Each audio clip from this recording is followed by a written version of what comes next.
నా బ్రతుకాలం కష్టపడి ఒక 50 ఆత్మల్ని సిలువ చెంతకు చేరిస్తే చాలు అనుకున్నాను. దేవుడు చిత్తమై వాడుకుంటే ఒక 100, 150, 200 మంది. బతుకంతా కష్టపడి ఒకవేళ చాలా దేవుడు కృప చూపితే ఒక 1000 మంది రక్షణలో నడిస్తే చాలు అనుకున్నా. 1000 మందిది కూడా ధైర్యం లేదు. కానీ దేవుడు ఎంత కార్యం చేశాడో ఇప్పుడు నేను చెప్పలేను. అర్థమైందా? విమర్శించే నోళ్ళు అన్నీ కలిపి కూడా కొన్నే ఉంటాయి, అవి 10ల సంఖ్యలోనే ఉంటాయి విమర్శించే నోళ్ళు. కానీ ఎంతో ప్రేమించి నా కోసం ప్రార్థించి నన్ను వెంబడించేటువంటి హృదయాలు లక్షల కొలది ఉండేటట్టు చేశాడు, కోట్ల కొలది ఉండేటట్టు చేశాడు దేవుడు. ప్రత్యక్షంగాను పరోక్షంగాను కూడా. మీకు అందరికీ తెలుసు, ఇది నేను ఎచ్చులు చెప్పుకోవటం కాదు. మురిగేవి అరిసేవన్నీ కూడా 2 కప్పలే. మురిగే వ్యక్తులంతా 2 కప్పలే. కానీ దేవుడు కృప చూపి, దేవుడు ఆశీర్వదించి, ఘనపరిచి ప్రజల హృదయాల్లోనికి చేరవేసిన హృదయాలు లక్షల కొలది, కోట్ల కొలదిగా ఉండేటట్టు దేవుడు చేశాడు. నేను అనుకోలేదు ఈ వాక్యము నా ఎడల దేవుడు అక్షరాలను నెరవేర్చాడు. అడుగు వాటి కంటేను, ఊహించే వాటి కంటేను అత్యధికముగా ఇవ్వగల దేవుడు. నేనేంది ఆస్తులు అడగల, అంతస్తులు అడగల, భోగాలు అడగల, ఆత్మలని అయ్యా అని ఎప్పుడు మోకాళ్ళు వేసిన, దేవా నాకు ఆత్మలనిమ్ము, నశించిపోతున్న ఆత్మలను రక్షించు దేవా, ఆత్మలనివ్వయ్యా, ఆత్మలనివ్వయ్యా అనే ప్రార్థన చేశా. ఆ ప్రార్థన నా దేవునికి ఇంపైనదిగా అనిపించింది. దేవుడు ఆ కార్యం చేశాడు. విస్తారమైన ఆత్మల రక్షణ కార్యం జరిగించాడు.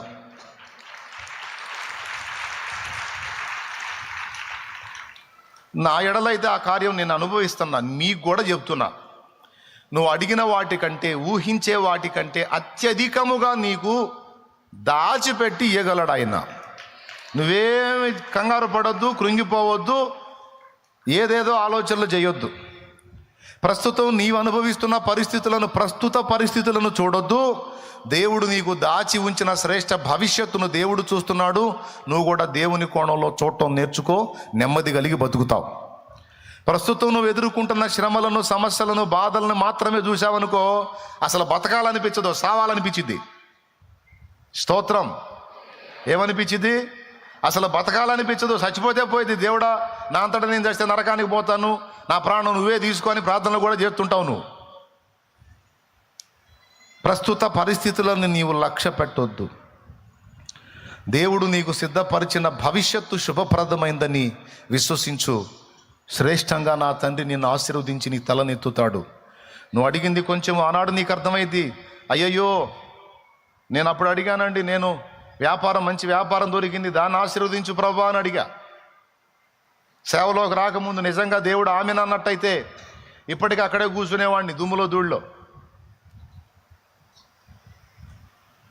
దేవుడు ఆమెను అల్లా, ఒరే నిద్రమోహవాడా నువ్వు ఆగురా అన్నాడు.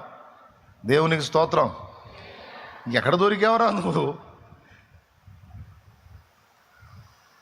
ఎన్ని జన్మలెత్తినా దొరకని భాగ్యం రా. ఎన్నో జన్మలు లేవలే, ఒకటే జన్మ. దొరకని భాగ్యం నీకు అందేటట్టు నేను చేస్తా.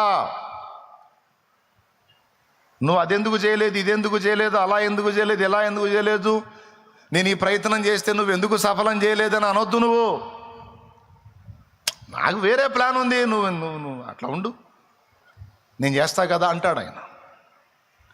నా ప్రణాళిక ఏదో నాకుంది, నువ్వెందుకు టెన్షన్ అవుతున్నావు? నేను ఏదో అనుకుంటే ఏదో అయింది ప్రభా. ఏమైంది? ఏం కాల, నా చేతుల్లో ఉంది.